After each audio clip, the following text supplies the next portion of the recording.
My college draft is proud to announce my conference called Educate You. Educate You core areas will cover recruitment, retention, and how to build a strong alumni base of underrepresented and first generation college students. All right, we want to welcome you to another edition of Educate You podcast, brought to you by My College Draft, where education is the new money. I am running as your host. My name is Lamont Thompson. Everybody can introduce yourselves. I'm David Hartman. That's why I don't like this dude going first. Go ahead, Rick. Dr. Ricky Frierson. And our guest, go ahead and introduce yourself, man. Donovan Roy, Director of the Academic Support Services at the University of Southern California, Keck School of Medicine. That's the Dr. Roy. Yes. Congratulations, brother. Congratulations. Thank you. Thank you. So we brought you on, Donovan, because you're very passionate about our subject matter today. And our subject matter is dealing with Black professionals in higher ed. All right. And so let's go ahead and get started. Give us why you're so passionate about this subject. I think why I'm so passionate about this subject, and one of the reasons why through our conversations, that the fact that every time I go to a conference or at some workshop, I meet especially Black male professionals who really go through the same thing that I'm experiencing, of being sometimes we are isolated, sometimes we are seen as not as team players. And because one of the things I think from my perspective is the fact that, if I'm not, my job is to advocate for the students. And if I feel like this is not the best approach for the students that I work with, I'm going to voice my opinion, even if the collective is, think this is the best thing for the students. And at the end of the day, I have to be true to myself. I have to be loyal to my convictions, because, I feel that if I go another route, and, if I'm not 100% in, I'm not going to give 110%. So for me as a Black professional, I think it's very important that I step back and look at the overall objective. And the overall objective of every institution is to serve the community. And one of the things that I'm very passionate about is how my community is being served. And if these policies are going to provide more access, because we all have access at some particular time when it comes to when you enter as a freshman in higher education for our students. But is the equity, meaning are the policies aligned with, to support all the students and not the majority? And that's what I mean with, sometimes I don't agree with some of the policy, because some of these policies do not impact, the community and some of the students that I work with. And I have to be very vocal and be very strategic in how I articulate myself and why this is not the best approach for certain populations. So Ricky, David, you heard what he said. What do y'all think about it from your perspective? You guys been in higher ed for a long time. What do you think? Go ahead, David. I knew you was gonna say that. Yeah, I think the whole equity thing at a college level is to be honest, I don't think most schools have a real direction of where they're going to go, what they're going to do with that particular issue. I know where I'm at right now, that's one of the things that they're pushing statewide, but there's not a real strategy. They're just quickly trying to make changes, and it's affecting a lot of people in different ways. So even from a faculty staff standpoint, I know they're looking at it, but I feel like they're looking at it the wrong way. And I always tell them, for sure, I understand I should be the one screaming from the top of the hill, equity, but I feel like there's a way that they need to go about it, instead of just saying, well, if we pay this person that, we got to pay everybody of this ethnic group the same amount of money, or whatever the case may be, and not looking at experience, things that they put in, all those different things. So I don't feel like there's a true answer yet. And to be honest, I would be very, very nice or interested to see what other people are doing and trying to reach that goal, to be honest. I would say that's kind of my standpoint My thing has always been, how do you fix an issue that is written into laws, has been an impression on people's minds for, over 400 years. That's rough to deal with. So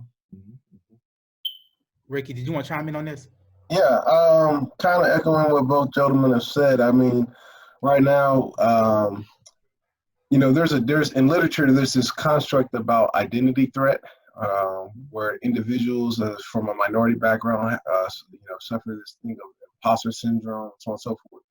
When we look at that from a macro level, we'll find that a lot of our institutions are going through an ideological threat, identity threat. I just finished a training with some units in at my institution, in which the question I pose to a lot of faculty and staff and our different departmental units, etc., is this thought that a lot of institutions want to know how much diversity to accept without changing their culture and tradition. And so when you're trying to put in a ideological position of how much to accept, you're really formatting a foundation of quota instead of practice. And so a lot of these policies that we're alluding to today are still constructed from the old tradition of what education was designed to be, which was education has always been designed to separate those who have money from those who did not, those who have privilege and access from those who did not. In its early days, it was to separate with race, to separate with gender. And so now there's this conflict happening because demographically the numbers are shifting in a way that's unfavorable for the majority. And so this thought of what was once a sacred institution just for us to thrive is now being challenged by the new majority to create policies that are not only equitable but inclusive as well. And so because of that, one thing I will say is that, and I'm writing a piece right now, I'm entitling it "The Struggle of the Mountaintop." And what I mean by that is a lot of institutions are like a mountain with a snow cap on it. It's white at the top and color at the bottom. And it's very hard to get to the top because the air is thin. You need the right type of equipment. You need to know how to guide your way up there. But a lot of those people at the top have a better viewpoint on what's going on. And so they create policies sometimes that are advantageous to make sure no one gets to the top. And so they'll make a dangerous route that doesn't need to be dangerous. And so what we need to do is really push this ideological construct of what's going on, and a lot of tables where policies and rules and regulations are decided, which is at the leadership level. So I definitely think if we can make a place to where there's a presence at the table to not only be there, but to be heard and to be valued in our opinion, that's the only way you can make those shifts. But we also have to make sure we have skilled talent, diverse talent at these levels to understand how to do that on a macro level, not just with an individual unit, because these are monolithic institutions as well. Yes, sir. Yes, sir.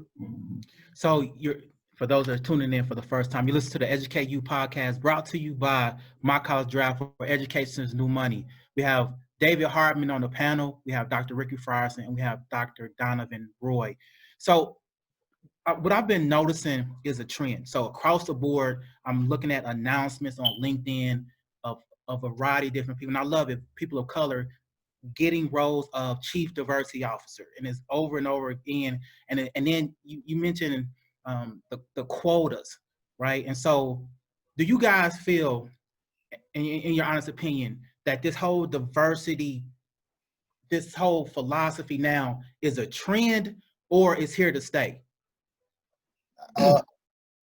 I think it's here to stay. The method in which we're addressing it right now is a trend.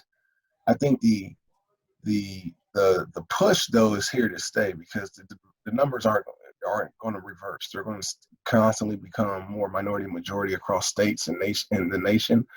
So we need to be mindful of that. So I do think it's here to stay. But what I also am cautious of is that we have a lot of institutions that are using diversity and inclusion and equity as buzz terms and as legalistic or litigation protection terms. Yes. So it's one of those things we can check off the box because we have it mentioned in our mission statement or our value statement.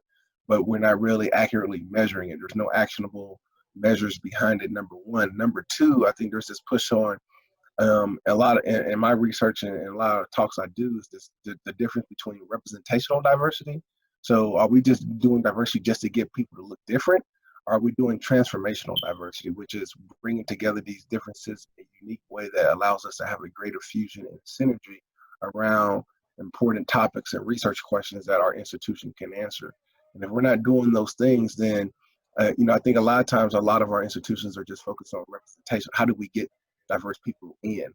But then you'll go to a lot of these diverse institutions and their challenge is how do we keep them, because retention and is really rooted in equity and inclusive practices. So we need to go beyond just checking a box to fill the numbers and make sure that we're transformational in how we carry out practices every day. And I think that's what Dr. Roy is over here insinuating with his comments. Mm. Sure. Dr. Roy, did you want to comment on that? Yeah, I want to comment on that. I think a couple of things. That's a very good question, first of all. And I have a couple of perspectives on that. I think my first perspective that I want to talk about is the fact that in those roles, are they hiring the right people for that position, right? Mm-hmm. I was just hired as assistant dean of diversity and inclusiveness at a medical school. And I asked the dean why diversity is so important to him. And also, too, I feel that, is it the fact that you're just checking off a box just to say we have diversity, at our school, to say that we truly embrace it? Second of all, are we hiring the right people in that position? Are we hiring people that really have that perspective, or are they focused on the deficit model? Like, are they just focused on the fact that, that we need more and we need more inclusiveness because, the research is saying how it's how important it is, but are they just truly only providing, once again, access? I think one of the reasons why I always I'm talking about access and equity, because that has been a buzzword for the last 5 or 10 years, access and equity. But really, truly, we've always had access, to education. It's always been, it hasn't been as robust as, the majority has, but have we really had equity? And when you talk about these hiring somebody in this role, what type of equity are they providing for, the community? One of the things that when we look at these diversity roles, they really need to emphasize the role of what the black man pipe. Young black men are underrepresented in everything except 2 categories, and that's music and athletics. And they're not even at the top of the mountain, like Ricky said. They're not up at the top, they're actually at the bottom, right? So we need to understand, like, what does that mean when we talk about somebody getting into a role, and look at how we support black males at our institutional level, because we're the only ethnicity that the female counterpart is surpassing us. Women graduate with degree 2 times more likely to graduate with a bachelor's degree than black males, right? And we see that white women make more money than black females. And with the statistic I just that I'm mentioning, that black females make more money than black males, right? So who's really, this whole new movements that we're hearing about, who's being impacted by these movements, right? Who's being impacted about this massive toxic environment that everybody keep talking about? You know what I mean? When we look at these toxic environment, is the fact that the toxic environment is the fact that black males are not being represented in the professional world, which makes our community not as strong as it can be. So when you talk about getting somebody in this diversity and inclusiveness, if you talk about this phenomena, we need to look at who's being hired, the person in that position, are they the right person for that position, and how these positions are impacting black males. Rick, David, look like you want to chime in. Yeah. So right now where I'm at, they're working on a inclusivity committee and have all these people on this team and stuff. And one of the things for me that, well, actually 2. One, I've told them just straight up, if you're smoking mirrors, I don't want to be a part of it. I'm sorry. I've been doing this for a minute. I don't want to just be up here for the show. Like, if we're going to make change, we really need to make change. And we need to address some of the issues those students are coming with in order to actually close that gap. So whether it's educational, whether it's financial, whatever the case may be, we need to look at how do we strategize to close those gaps, right? The second thing is I've been constantly asked, oh, do you want to take over the committee? One, no, because I'm not getting paid the money for it. And then two, I don't want to end up being the scapegoat. With more people taking that role, that's something I guess for me I've always conscious of, because I've been a diversity coordinator before, and been trying to be in there playing the game, but also understand if something goes wrong at your campus, fingers and heads are going to be pointing at you. So really understanding what level that comes with, and make sure that, you know, like I said, it's not smoke and mirrors, and you're not going to end up just being a scapegoat in that whole process. So. Again, you're tuned in to the Educate You podcast, brought to you by My College Draft, where education is the new money. Dr. Roy mentioned the graduation rates of Black males and Black females. So there was a really big push for some time of getting more Black male elementary school teachers and even Black male high school teachers, and the needs change. How do you see that affecting college, because the needs change? Or are these students still the same student and the need still remains even on the college level? I think one of the things that I think that same literature I've seen as well. And one thing I think that we need to look at is why it's so important to have like Black professional at the elementary and especially at the middle school level, is because we got to understand when students come into, especially Black students, they come into to the education system, they grow up in Black English. Black English is totally different than academic English. And if you look at the historical implications of when we were segregated, when we have more Black teachers, you know, they were able to make that shift from Black English to academic English. So if you have someone that is understanding of the culture and understanding the community, they're better to educate those young men on how to, you know, make that code switch from, you know, our community into, you know, the majority community, but not losing who you are. And I think that's one of the things why it's so important to have, you know, not just a Black male, but have somebody who's rooted in their culture, because those are two different things, right? Because one of the things that this Black male can teach the young women and the young Black males is, you know, how a Black man should be able to conduct himself in society. Sometimes we're too one-sided, where we know how Black women, or we know how Black women should be mannerisms in society, in our professional world, but we don't have that other narrative of Black males. So I think that's very critical.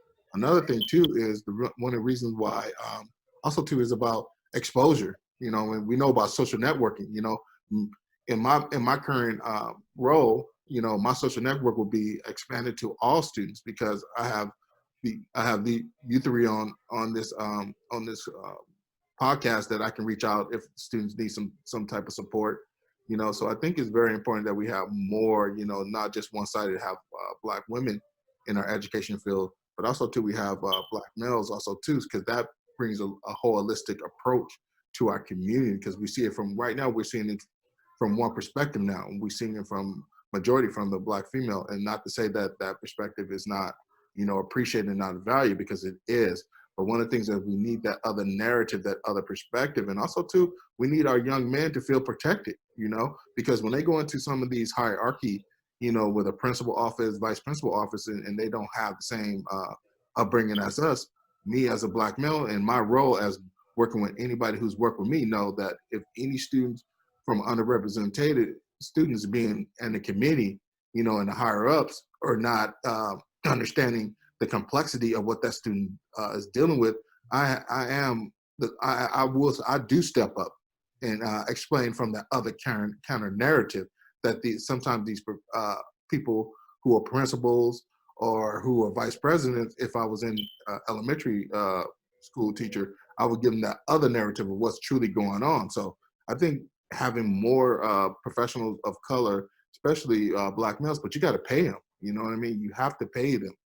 You know, when we look at the inequities in our communities, and we look at why black males are not going into these domains, is because it's from a financial standpoint. You know, you got to remember, black people not only take care of their households, and I'm just speaking from my experience as someone who's from the community. I can speak from other, and I know Hispanic communities do this well, as well, and Asians. But I know in our community, we don't just take care of our family; we take care of our cousins, our aunts, our homeboys down the street that we grew up with. So sometimes we choose these avenues so we can support not only ourselves, but support our communities as well. Thanks. Dr. Ferguson, chime in on that. Yeah, I think just a couple to hit on a couple of points that Dr. Roy was mentioning, and kind of make sure it's framed correctly, so people don't, give us nasty emails. We're not saying that we're upset with African American women progressing in education at all. I don't think that's what he's trying to say, and I want to make sure we make that abundantly clear for our listeners, is that we're not saying that we're upset with that. But I think you have to look at, there is a void and a chasm of that's happening, right? This whole school to prison pipeline is real. Mass incarceration is real. So Alexander's The New Jim Crow really talks about this. And so when you don't have African American males who are more likely, by the time of fifth grade, you can tell their potentiality of going to jail versus to higher ed. That's a real thing. There's literature that backs that up. We also got to look at, when we're dealing with black males in the classroom, this notion of there's more female teachers who are leading males, but a lot of males are the ones who end up having the disciplinary problems. There's great work by Dr. Ruby Payne who talks about this, and about the boys in crisis problem, where there's just more boys who are getting written up and being sent to the disciplinary office with the principal or vice principal, as Dr. Roy said. But also, another problem is a lot of the stigmas that come with African American males, or just minorities in general, but specifically I'm talking because of the purpose of this topic, African Americans, which is this notion of if we're in a place of leadership, there's a difference between being aggressive and being assertive. And a lot of times when someone has to stand up against a policy or stand up for their students or whatever the case may be, there's this notion that all of a sudden I or someone else is being aggressive versus being assertive. And so because of these stigmas that happen, we have to rewrite that as well, because these are still monolithic systems that are majority white, a lot of predominantly white institutions that need to understand that you have intelligent academics who happen to be African American males, happen to be African American females, and we're not being aggressive, but we still know our literature as well. We can still look at the same literature and research that you're looking at and look at it from a different perspective because of our culturally lived experiences that differ from our counterparts. And so that's one thing that, going back to your first question, is important on why we need to look at diversity as a practical measure and not just as a espoused value that we check off. Because if we're just looking at it as an espoused value instead of really valuing the lived experiences, especially all four of us went to predominantly institutions, white institutions, and successfully survived and not survived, but successfully graduated and persisted through these institutions. So we have actual lived experience that we can give, that we can connect with to our minority students that are currently in these institutions, that we can tell them how to navigate the process. But to discount what we've done as an experience and what could be better systematically only perpetuates the problems later on. Again, you listen to the Educate You podcast, brought to you by My College Draft, where education is the new money. In 30 seconds apiece, for those who answer this question, truthfully, like, how do we, like we talked about earlier, the multiple levels of education, how do we actually bring value to the retention? Because I know specifically, Dr. Roy, you was looking at Black males in higher ed professionals. How do we specifically attack and are successful in retention, especially of us in schools, whether it be elementary, high school, college? We need more, like that question that you just said, we need more Black males in education. We need more role models for these young Black males to be able to connect with. I think that's one of the most important things that a lot of these Black males who I did research on, the role of social capital that support Black males matriculation in medical school. And one of the most important value that I got from my research is that white non-Black mentors are good at helping them with their professional identity or their science identity. but their identity as a Black professional has to come from another Black male, so they can help them maneuver these murky waters as they go on in at each point of their trajectory of their career. Dr. Frierson? So I think it's important for minority male, educators and professionals, especially Black males, to take the time to really impart and spend time with these young males, especially on the campus. We have a program through here we call the Black Male Think Tank, and I associate with Black males regardless of what their major and discipline is. So that's at large across the entire university. I look at all of. I try to go to as many of these events as possible, and try to have honest, transparent conversations where I messed up, things I would have did differently, ways I thought I was trying to hustle the system, I hustle my classes, and it backfired on me. When I needed to lock down and be focused, when I could relax and stuff like that. And if you don't tell students, I think a lot of times our students today feel like we are too distant from our college experience to their college experience. Mm-hmm. But one thing that is always transcends all experiences is the lessons of failure. And so I'm real open to let the students know where I failed, because that's what we always learn. We learn more from our failures than we do our successes. So when I try to be open, they see the human side. They don't just see, me in this high position or whatever else, or, this big office, whatever the case may be. They see me more as a fellow peer of theirs who's just trying to help them make sure they graduate. So I'm actually harder on our minority students, and will go through their classes and check up on them than other students, just to make sure that they realize that this is not a game. I don't want you to waste your money. I don't want you to be upside down financially, because it's going to be harder for you to get out economically if you don't let this pan through correctly. So just making sure you stay accountable to them, even if it's outside of your job roles and your duties. David? I agree. That's totally. Yeah, I would really ditto what Ricky just said. That's a lot of what I do. Spend time outside of the office and actually sit down with those students and try to help them out and have an understanding really of kind of where they came from, background, and being able to relate, and then try to help walk them through whatever the situation is, and also trying to make sure that they keep their eyes on the bigger goal, and don't fall back into the pressures of at home. I know you have family members that are struggling, and you want to try to help and all those type of things, but I always tell my students, you can't pull somebody up until you get up. So you got to be able to stand on your own 2 feet first. I know you want to go back and help, but you can't help them until you can help yourself. So it's a couple of things I kind of want to get from you guys, as far as because when I look at a lot of our Black males, very intelligent, but a lot are broken, right? And so they bring that brokenness into an area that they need to be helping, but they're broke themselves. Address that, and how do we help fix that so we can accomplish what you said, Dr. Roy, by getting more Black males in the system? Well, one of the things that we do at the Keck School of Medicine is the Association of Black Psychiatrists have this curriculum. It's called the Emotional Emancipation. What it does is a circle where you have to go get trained. You have to be a trained professional in order to facilitate this. And what it does is talk about the struggles that being Black in this environment. What are some of the things that that we deal with?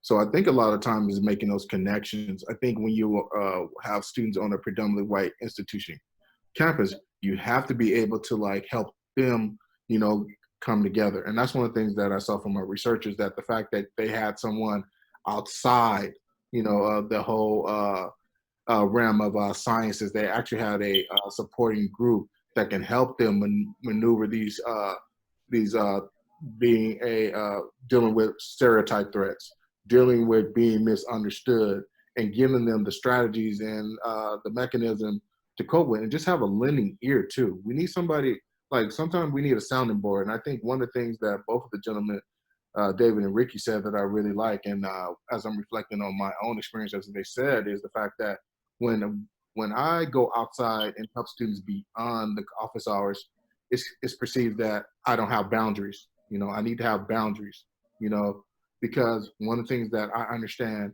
is the fact that, you know, this work in certain vulnerable population is not the 9 to 5. Sometimes I got to go beyond the 9 to 5. If a student is struggling academically at 9 o'clock as they're taking their step 1 exam, you know what I mean? And they call me, you know, and I spend an hour talking to them through the process, but also too checking in with them, you know, not just with my job, you know, that is part of me doing my job and supporting that students holistically instead of from that one perspective if we only there to support them academically because they continue to grow. And I think, as Ricky said, you know, it's important that we also acknowledge our failures, you know, like sometimes when you get to that mountaintop, people only see the polished image of who you are. And they don't see those jagged edges that have to be smoothed out throughout our academic career and out through our professional career. And one of the things is very important is that a student, anybody listening to, even an adult, you should not have one mentor. You have to have several mentors, right?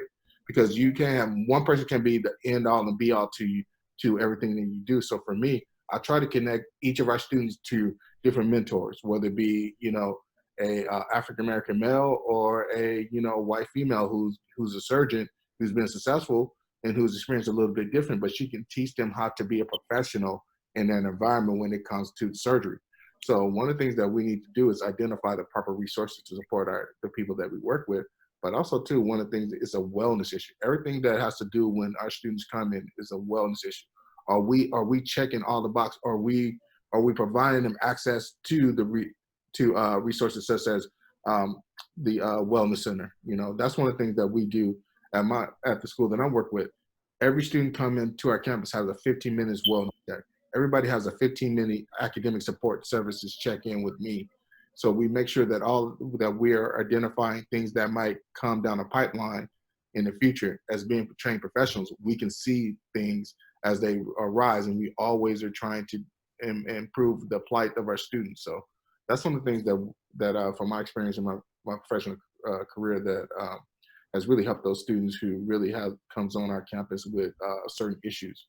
And like I said, half the time when I meet with students academically, it's not the fact that they don't know how to prepare academically, it's the impeding things outside of the academic realm that really impacts our students, right? Like I said, once again, most Black men, the reason why they don't go in elementary or sometimes they don't go into teaching because it's a financial thing and they need to take care of others. So. Can I jump in on go ahead, one thing that he said that makes me, and I want to make sure I say this too while we got this time for people listening for this podcast. You know, we have to be champions for our students. We have to be advocates for our students. But at the same time, I really try to relay the message to my students, all my students, really, especially my underrepresented students. There's a time when you need someone to stand behind you when you're trying to fight the system. And so there's no better buy-in sometimes than someone as myself who's an administrator on an executive level for a college to cross the aisle and stand behind and in conjunction with what the students are trying to get. I think that creates, because sometimes what they're trying to do is fight the system. And yes, we're part of the system, quote unquote, because we work for the system. But we also understand that some of those systems need to be changed because they're not being viewed equitably from different cultural perspectives. So, you know, when students really need you, you know, I have a policy. If you email me, if any student emails me, within 24 hours, you're getting a response. I don't care if I'm on a conference. I don't care if I'm out of state. You get a response within 24 hours. Either telling you I saw it and I'm getting back to you, or they need resources, or they need ways to figure out how to approach the situation in a polished and a articulate way. I'll help you with that. But a lot of times, sometimes they need to feel like you have administrators or you have personnel, your mentors are willing to stand behind along your side when you're trying to fight these injustices or inequities that's happening at these particular campuses. I remember during my undergrad institution, we had a provost who was very well known for standing behind students on certain issues. And that felt empowering for us as minority students, that we had this minority administrator, Dr. Gordon, to really stand in conjunction with us. And so sometimes you need to do that, and the risk of creating unity with your students and understanding that, you know, systematically, is one of those things that's funny to me because anytime from a diversity officer position, I think it's funny because a lot of times the system's like, well, we're just unfamiliar with this, or we don't like the way they're protesting, and you hear this a lot of time in national rhetoric, right? The way you protest or the way you cross issues. But I always have to let people know that most diverse individuals you can't tell them how to protest, because there was a time when you tell them how to protest or they are not following rules and procedures, then we look back in historical context, we tend to forget that there was a time in which minorities were not even considered people, and they did not have rights. Mm-hmm. So for us to even get rights, we had to break, quote unquote, the established laws of the time. Mm-hmm. And so so that's an ingrained attribute that we have, is that sometimes these inequities or these policies that are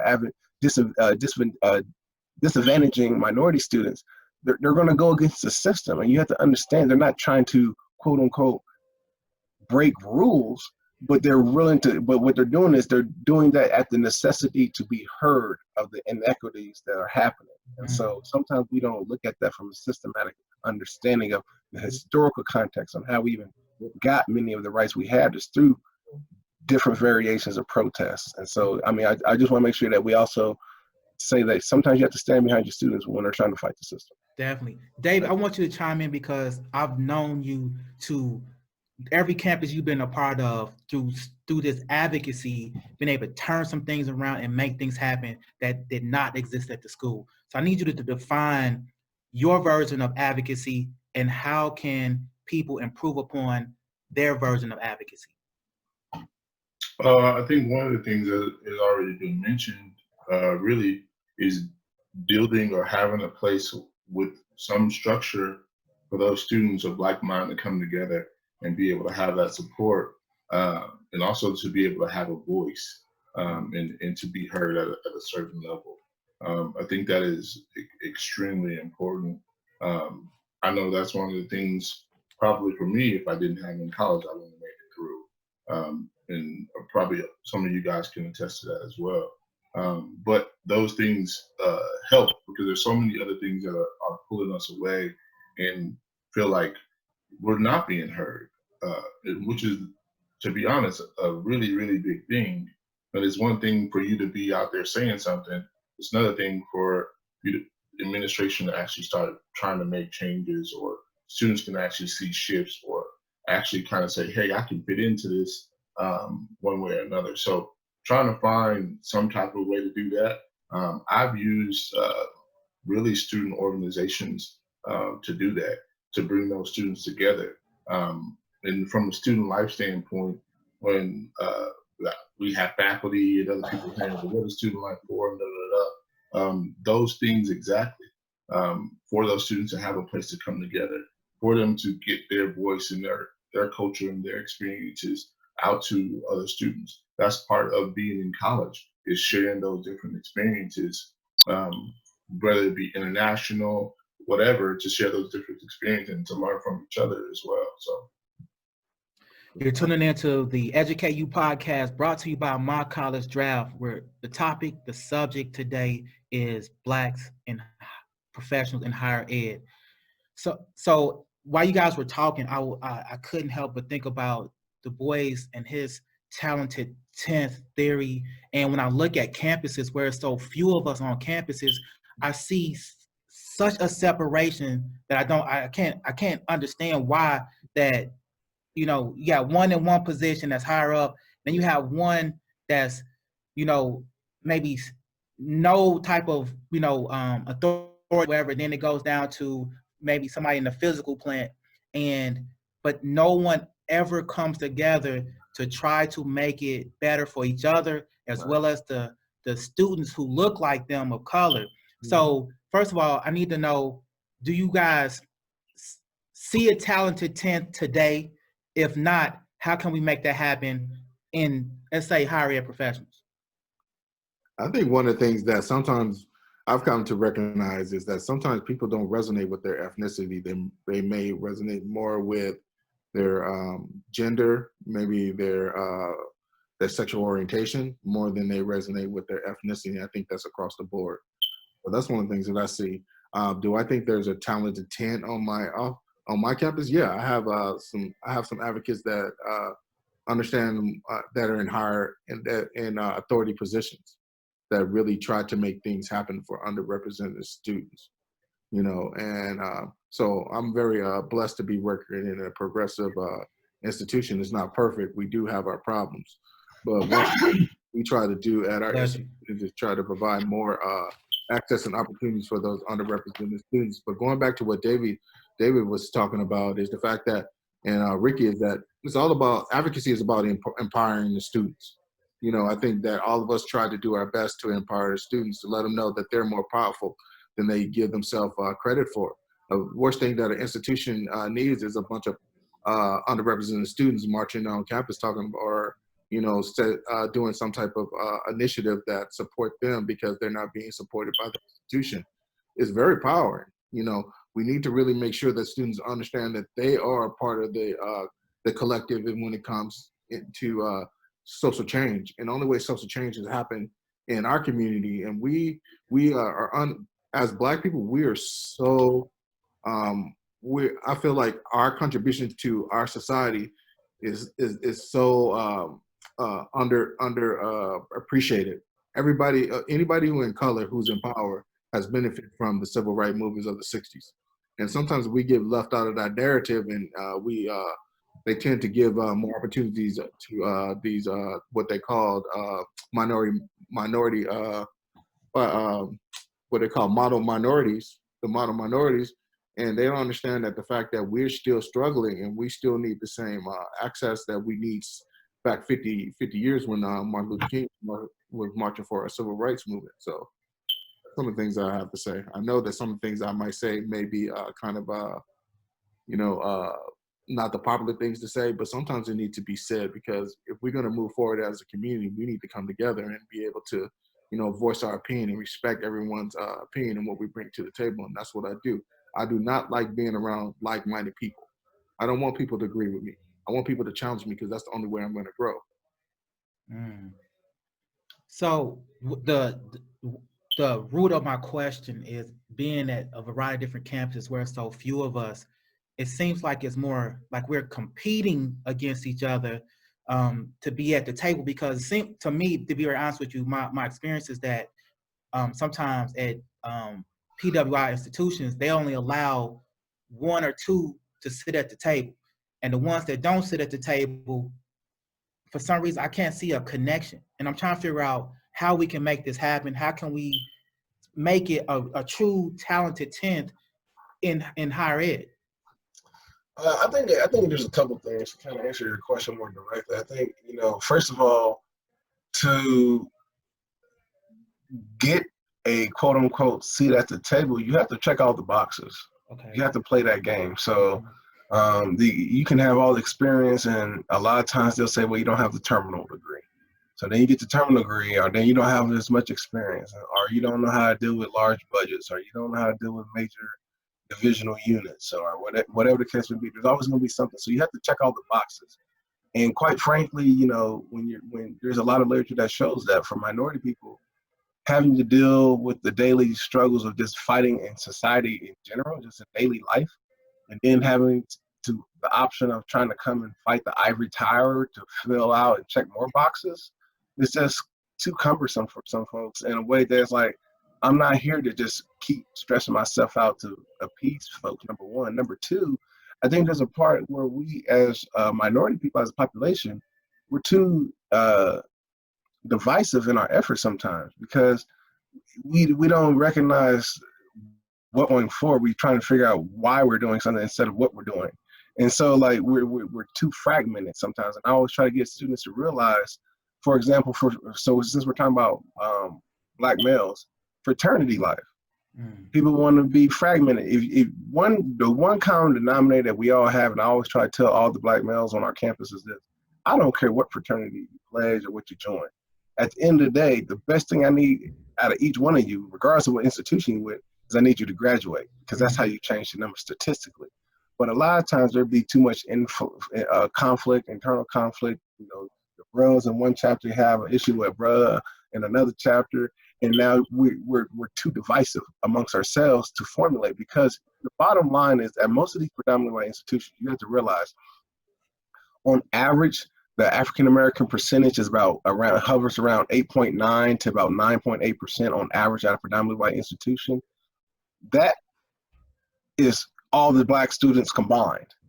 But then if you fragment and not all the males are united, or not all the females are united with each other for the common cause of the black experience, then you're down to, let's say, out half of that 8.9, you're down to what, 4.5 or something like that. And then if only 1.2 is really proactive to try to push some kind of change, the system's going to look at, this is only 1.2% of our total revenue that's arguing about this particular issue. That's not enough. So we need to figure out ways for, if you do make it to the top, still be connected and find ways to create harmony so that people come together for the major issues that need to be addressed on a macro system level. Again, you're listening to the Educate You podcast, brought to you by My College Draft, where education is the new money. We're talking about blacks and professionals in higher ed. David, from your perspective, man, because you've been on campus where it was just you. Tell me, how do you do it, man? And what kind of advice can you give somebody in your same shoes? It's kind of where I'm at right now. It's just me. As far as administration, faculty, any of that stuff right now, it's just me. I'm one-on-one. On campus total, I'm one of three. The other two is assistant coach and head coach. So that's really it. It's just me. But for me, I'm doing it for, I guess, what are you doing it for? You know, like, if you're just here to collect a check, then you're in the wrong spot. Like, I really want to try to help create change and help those students, because I understand how tough it is. I understand the things that they're going to be coming against, but I also know what opportunity lies on the other side of it as well. Instead of them going back to the neighborhood that they grew up in, that just going to pull them down. So for me, I think that's the thing that constantly keeps me going. I'm really just trying to affect change and help those students at the end of the day. So in closing, and I definitely appreciate our conversation, man. I've learned so much, man. I appreciate you, Dr. Roy, for joining in. Thank you. For sure. On the eve of Martin Luther King Day, the official, I guess, recognized day, and we talked about the importance of the '60s and what that did for us now. We're going in a whole new generation of thought. We're going in a whole new generation of philosophies. What can we do as intelligent, degreed Black males? How can we impact this new generation of thinkers, for the philosophers, so that we can accomplish the things that we talked about today? For me, mine is pretty simple. I think what we need to do is empower our students and our Black males to be their authentic self. I think that, for me personally, I have a big ought against students having to navigate this process of education and then simultaneously trying to conform to the system. The system is messed up. That's why we're trying to fight the system. And so instead of pressuring students to conform to the system, I'm trying to reassure them that, no, you got the right to ask those tough questions in class. You got the right to push back. You got the right to have a research question that has a diversity slant to it that you think has benefit and impact for your culture and for your community. And I think once you reaffirm, because I think, and a lot of what Dr. Roy and David and this conversation has been about, is reassuring the Black male identity. But when you have this academic pressure of, well, I got to conform to get the degree, and they're not allowed to stay true to their own identity from the lived experiences that they have, then we're cannibalizing our own efforts pretty much. So I want to make sure that whoever we're mentoring, we're allowing them to be their authentic self and still have the essence and the opportunity to show their genius and their brilliance in the academic space. Also, too, I agree with everything what Ricky said, but I also think I would love to have like more intergenerational dialogues where you have young brothers and older generations get together and who are educated, who has PhDs, to be in the same room and have these rich discussions, off the cuff discussions. I think needs to be more had. I think we have, sometimes when I go to conferences, they're preaching to the choir. You know, they're preaching to the people who already know this literature or already who has hit all the right, checked all the boxes off.